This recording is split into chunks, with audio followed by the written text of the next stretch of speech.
Hi, good evening. Welcome again to our Bible series, and tonight we will be discussing verses from the book of James.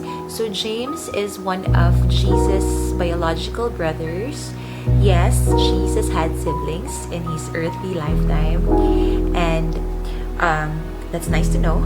And tonight we will be discussing about wisdom. So when we say wisdom, there are a lot of meanings that we can relate to that word. But in the Bible, there are two types of wisdom. So there is an earthly wisdom and there is also a godly wisdom. So which of these wisdoms do you have? So let's see. Okay, so we will be getting our verses from James chapter 3 verse 13 to 17. So it says here in verse 13, "Who is wise and understanding among you? Let them show it by their good life, by deeds done in humility that comes from wisdom." So here, James already expanded the meaning of wisdom. When we say wisdom in the Bible, it means you are portraying a good life. So when we say good life in the Bible, it doesn't mean that you're rich. It doesn't mean that you should live a very prestigious life. It's not about it. Good life, it means that you are leading the path of God. That's a good life. By deeds done in humility. So in terms of family life, in terms of career, in terms of studies, we should do these things with humility. And without humility, we cannot consider it as a godly wisdom. It says in verse 14 that, "But if you harbor bitter envy and selfish ambition in your hearts, do not boast about it or deny the truth." When we do things out of selfish ambition, then it doesn't come in a godly wisdom. Sometimes people think that they are wise when they have a lot of savings, for example. Because they say that I'm wise because I have a lot of savings, I can sustain myself up until in the future. But if you do that out of selfish ambition, which means that you always save and save and save without helping, without giving, then that's earthly wisdom. So verse 15, it says, there's a warning here. It says, "Such wisdom does not come down from heaven, but is earthly, unspiritual, demonic." So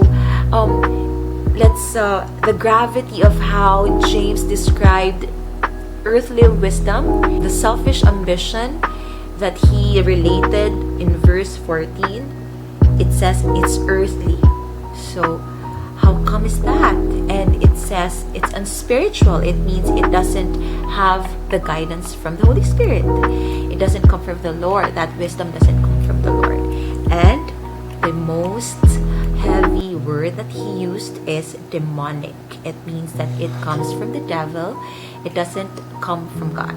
So how awful is that? And in verse 16, "For where you have envy and selfish ambition, there you find disorder and every evil practice." So we can also say that that is an earthly wisdom when there is, number one, disorder. It means that it doesn't really come good. It is in the rough patch. That is earthly wisdom. One of the examples is basically in our relationships.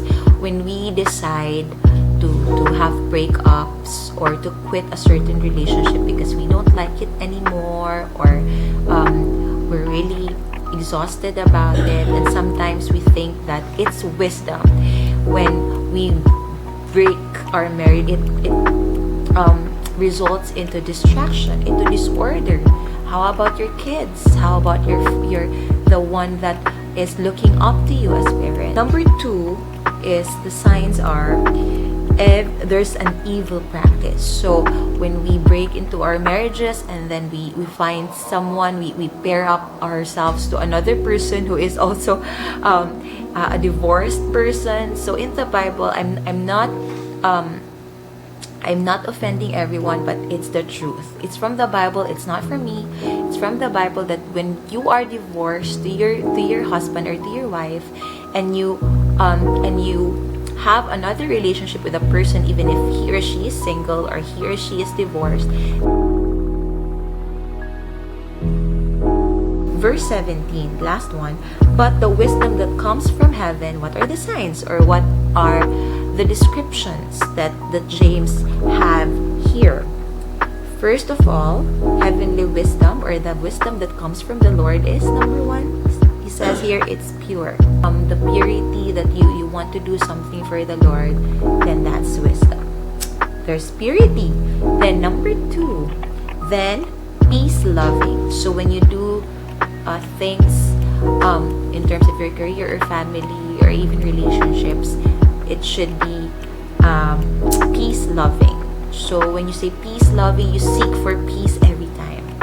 You don't settle for wars or for heated arguments.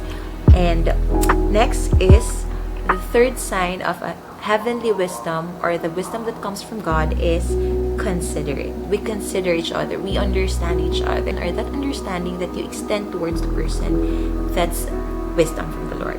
And next is submissive. So we submit to our earthly masters. So when we have jobs or when we are working, then we submit to them, to our masters, to our bosses. And when we are students, then we submit to the activities, to our teachers and to our superiors in school. And when we are married, we have families, then we submit to our husbands, we submit to our wives. But when we say heavenly wisdom, we have mercy. That's it. And good fruit. It should have heavenly wisdom bears good fruit. That's one of the signs. When we say good fruit, we extend good relationships, we extend help, we extend care, we extend prayers and blessings to others. And next, impartial and sincere. Wow, there should be sincerity in heavenly wisdom. So the sincerity of heart to help without any expectation to receive something in return. I hope that you learn something, learn to distinguish what earthly and heavenly wisdom are, and I hope that you would just let this night be a time of reflection. If we're doing the right thing, we're having that wisdom from the Lord. Because sometimes you always pray, but then our prayer sometimes does not have the wisdom of God. Sometimes we tend to ask something all for ourselves, and it's out of selfish ambition. So I hope that you'll have a good night tonight and stay safe.